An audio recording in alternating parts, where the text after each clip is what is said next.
Americans, what is the dumbest thing you've done in a foreign country? My wife and I were on vacation in Zurich for our anniversary. We had flown all night from Texas and arrived in Zurich at around 8 a.m. Then caught a 1-hour train ride to Bern, which is where we'd stay for the following few nights. I don't sleep well on planes, so we intentionally try to arrive in the morning and push through all day so that we can fall asleep that evening and adjust to the time difference quicker. Somewhere around 6 p.m., I caught a second wind of energy, but my wife was lagging behind. So after dinner, we decided she would go to bed and I would walk down the street and get a beer. I tucked her in and locked the door, then embarked on a mission to find some nearby bars. I found a quaint bar across the street. As I sauntered in, I noticed there were maybe only 3 people in there. So I ordered a Guinness and struck up a conversation with one of the locals. Using a mix of broken English and German, he conveyed to me that if I was going to be in Bern, I should go to this badass bar down the street called Bar Cuba. Well, I thought that was a weird name for a bar in Switzerland, but I was down. He had already closed out, but I was still waiting on the bartender, so I told him I would meet him there. I get there and the pace is massive, 3 stories packed full of people. I couldn't find him, so my plan was to sit at the bar and he would probably find me. Well, I started talking to these other 2 local guys sitting next to me at the bar. They started to tell me, once they found out I was from Texas, about this other place that if I only had one night in Bern, I should go. Their English was horrendous, but I understood them saying, "It's the best." Since they said it wasn't far, I said, "Screw it. Let's do it." So we walk out and they start getting into their BMW SUV. I remark, "I thought you guys said that it was close?" Yes. Close. But I have to move the car. 2 hours. I knew that you were only allowed to park your car at that place for 2 hours, and that was a law in the city, but there was this moment where I thought to myself, maybe you shouldn't get into a car in Europe with people you don't know. But I'm pretty good at reading people, so after several drinks I decided to trust my gut. I made the completely irresponsible decision to get in the car. Bern is a pretty small town, so it only took a couple of minutes to get out of the city. Maybe about 10 or 15 minutes and I started getting nervous. I say to them, "Guys, I thought this was close?" "Yes. It's the best." "Close. Almost there." 30 minutes into the trip and I haven't even seen a street light for like 20 or 25 minutes of the trip. I say to them, "Look fellas, it's been a good time and I wish I could have gone, but I need you to take me back to the city." My wife is a little crazy and has an app on her phone where she can find where I am on the map. So if she wakes up and just opens that and sees that I'm not in the city, she's going to call the police, and I don't want to cause anyone trouble. Sorry, this didn't work out.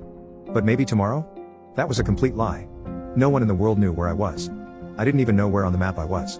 I just wanted them to think someone could find me. Well, they refused and said they were close and it was the best. We finally start pulling up to this long tin metal building with a gravel parking lot, no windows, and a blue neon light around the roof. I knew for sure I was going to die that night. Idiot. I'm thinking to myself, I need to find a big rock whenever I get out of the car.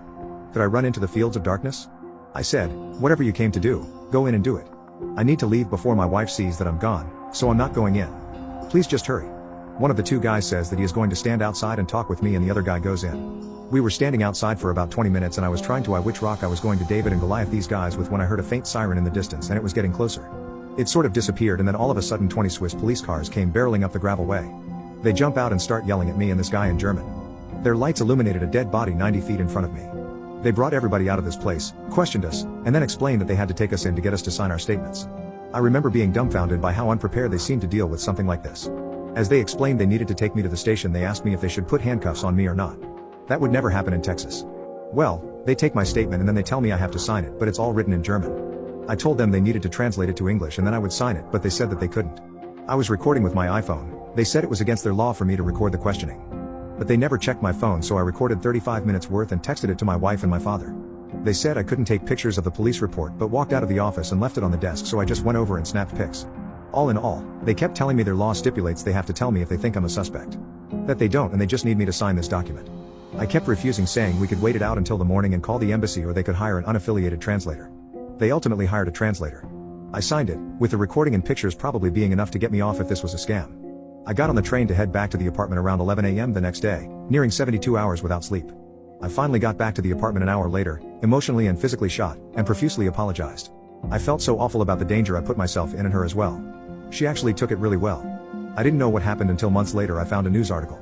Apparently, there was a brawl at this brothel where someone stabbed someone. The stabbed man stumbled out into the parking area and died, and we happened to show up shortly after that, but before the police arrived because someone from inside called them. They were unprepared because it had been several years prior since anything like that had happened in that part of Switzerland.